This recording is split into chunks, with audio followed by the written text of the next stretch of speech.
So this one day, one of my new partners, there's a big drug deal going down. So everybody's in the conference room, and all of the seats are taken in the conference room. So I'm standing on the side of the um, door to the conference room. The door is open, so I'm standing to the side, and I'm just peeking my head in so I can listen to the details. And I'm off to the side, so there's room on the left side for people to literally walk in the room in the doorway.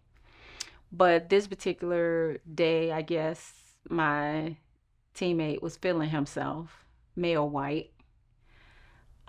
He walks up to the doorway and just stands there. So I turn and look, and I turn and look back and focus on the meeting. And he says, "This means I want to enter."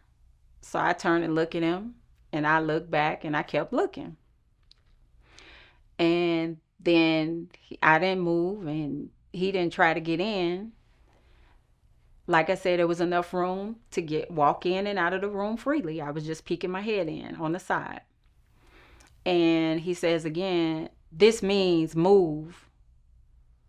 So I looked at him. I didn't say anything, and I looked back in the room, and I kept listening to the details of the meeting. And then he was like, "I'm gonna kick your fucking ass if you don't get the fuck out of the way." So then I turned back around and I stood up and I looked at him, and then I said, "Who the fuck you think you talking to?" And he looked in shocked, and he was like, "Well," I said, "Well, nothing. Bring your punk ass out to the parking lot. You want to get your ass whooped fucking with these fools? Bring your ass out to the parking lot. Let's go now. Let's go."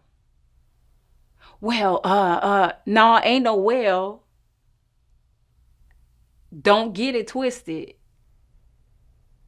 You gonna let these people get you fucked up in here."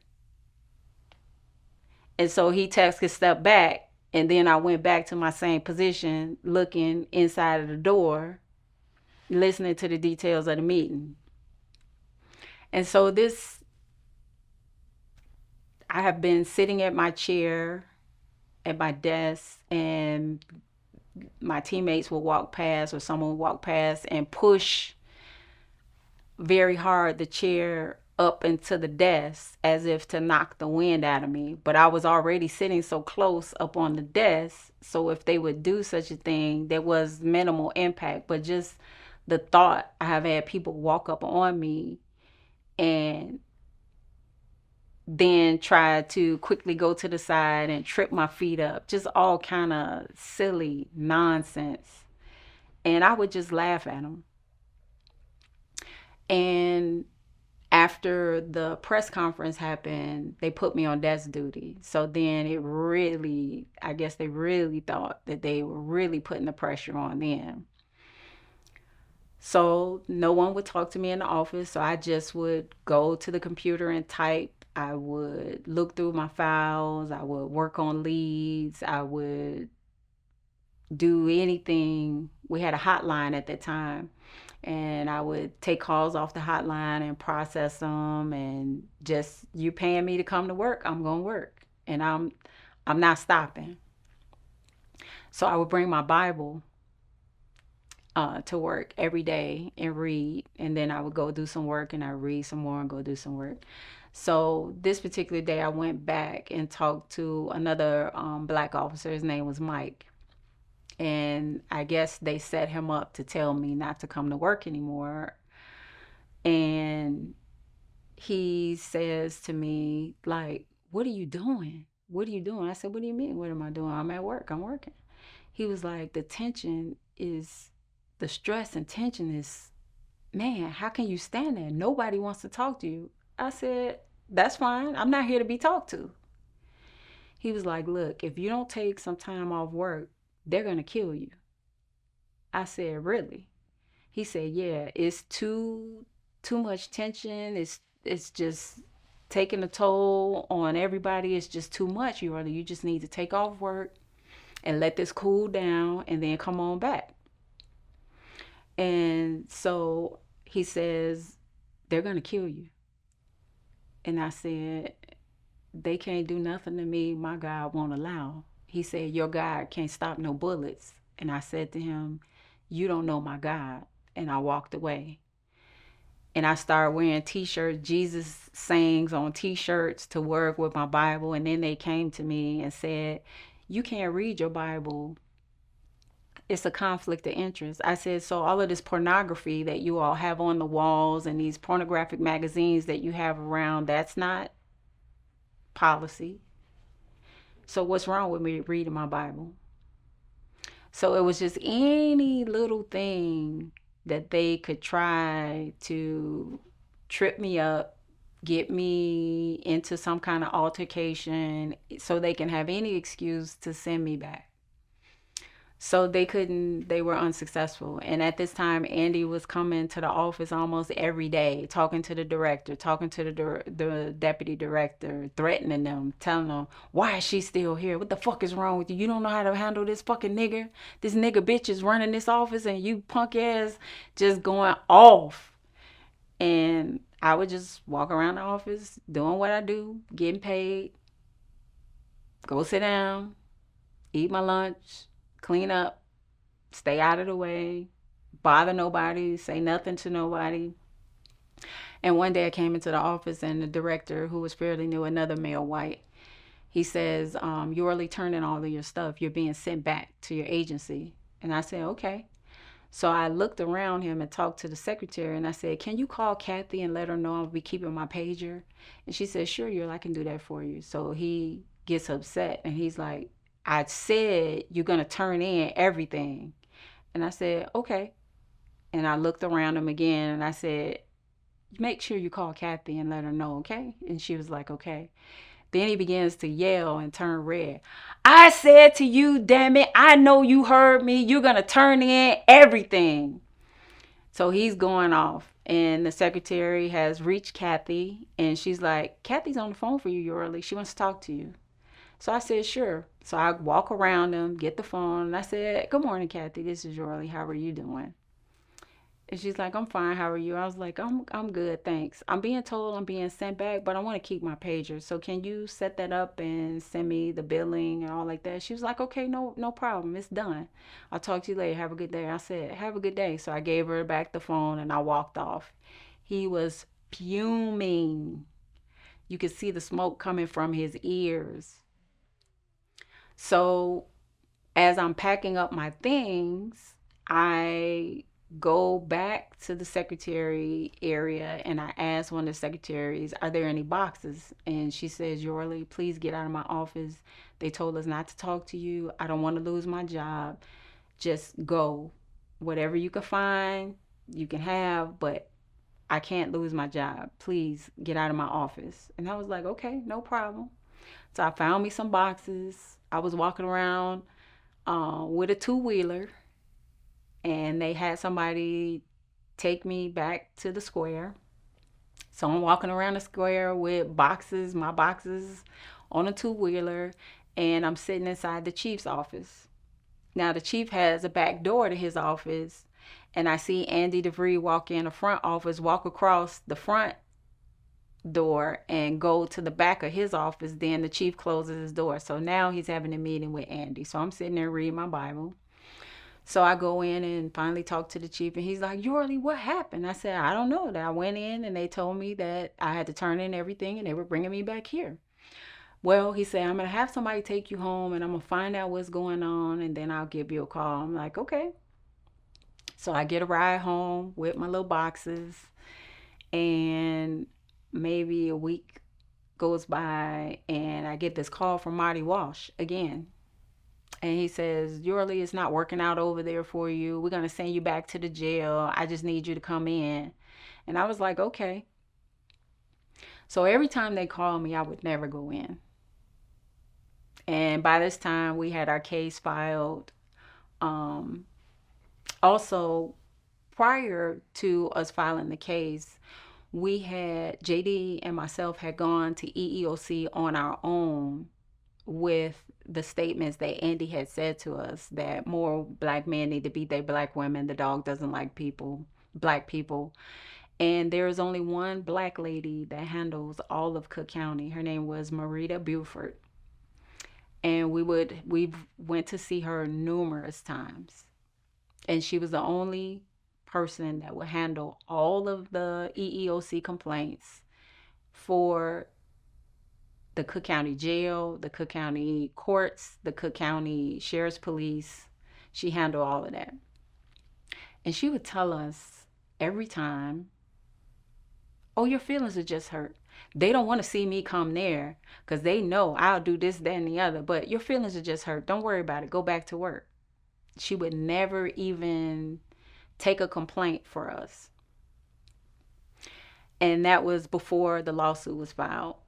So we had enough evidence and we submitted the case to the EEOC. And when you submit the case to the EEOC, they can sue on behalf of you, or you can get a right to sue letter, which means that they have looked through the evidence and found the evidence to be credible and substantial enough where you can get their approval and get leave to go with your own attorneys to sue the defendants. And that's what we did.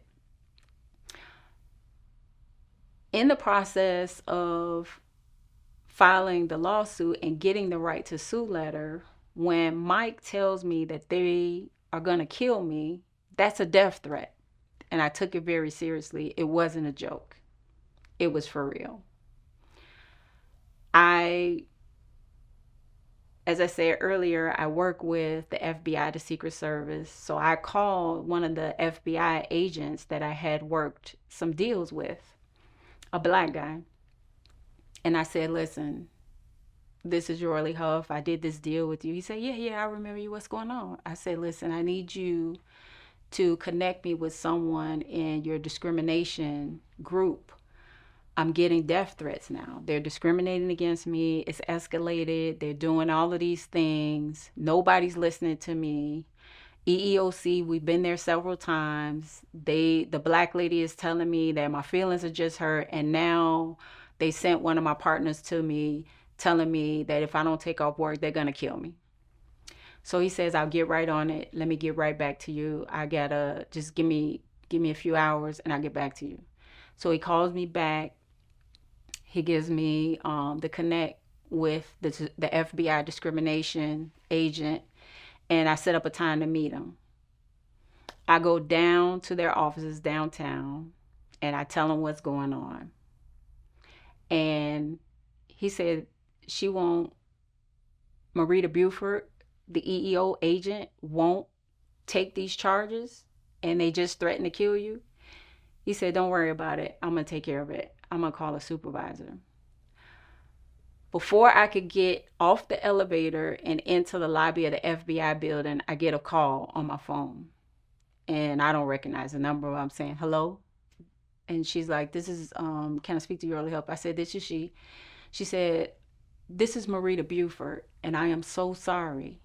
She said, your charges have already been filed, and you don't ever have to come down here anymore. If they do anything else, you just call me, and I'll file the charges for you, and we're going to get your right to sue. And I paused to give you enough time to think about what just happened. So anything after the initial charge is retaliation. So after she calls me and says that she apologized, number one, she filed a complaint, number two, number three, they're going to give me the right to sue, I wear her ass out. I'm calling her 2 or 3 times a day with everything that they're doing, all day, every day. I had so many complaints, and all I had to do was call. Legitimate though, but all of the things that they were trying to do, I called, and they told me I couldn't read my Bible. They got pornographic material all around the office. They got pornographic calendars, magazines. They looking at videos, all of this, and they tell me I can't read my Bible. Retaliation charge. They're getting aggressive with me. They're getting physical with me. They leaving me in this undercover office. And how do I know that this is not a setup? Because nobody's here. They can tell one of the drug dealers, one of the informants where I'm at. I'm in this office alone. Charge, charge, charge, charge, charge, charge. So then we finally get the right to sue, and we file the case in federal court. It took us 7 years to get to trial. In the meantime, they have kicked me out. So that day that I was walking around the office with a two-wheeler and my boxes was my last day. And they try to get me to come back to go to the jail where I have did drug intervention for 5 years, and the criminals that I have arrested, I have cases against, are at the jail. How this becomes relevant is that my mom worked at the jail for 30 something years, 40 something years, and she used to come home with all kind of stories on how they would set the officers up, leaving them on tiers, opening the gates, leaving them to the prey of the inmates, beating them within minutes of a few inches of their life, and then going in to get them, leaving gates open and doors open, leaving the officers vulnerable, setting them up, just all kind of foul play. I wasn't interested in going to the jail. So they kept calling me back and they kept calling me back. And Marty Walsh started having his white female secretary call me back, and she would get aggressive. Who the fuck do you think you are? When we tell your black ass to get down here, that's what we mean. Get your ass down here, and I mean now. I'm not calling your ass again. So I say, okay. And I never show up.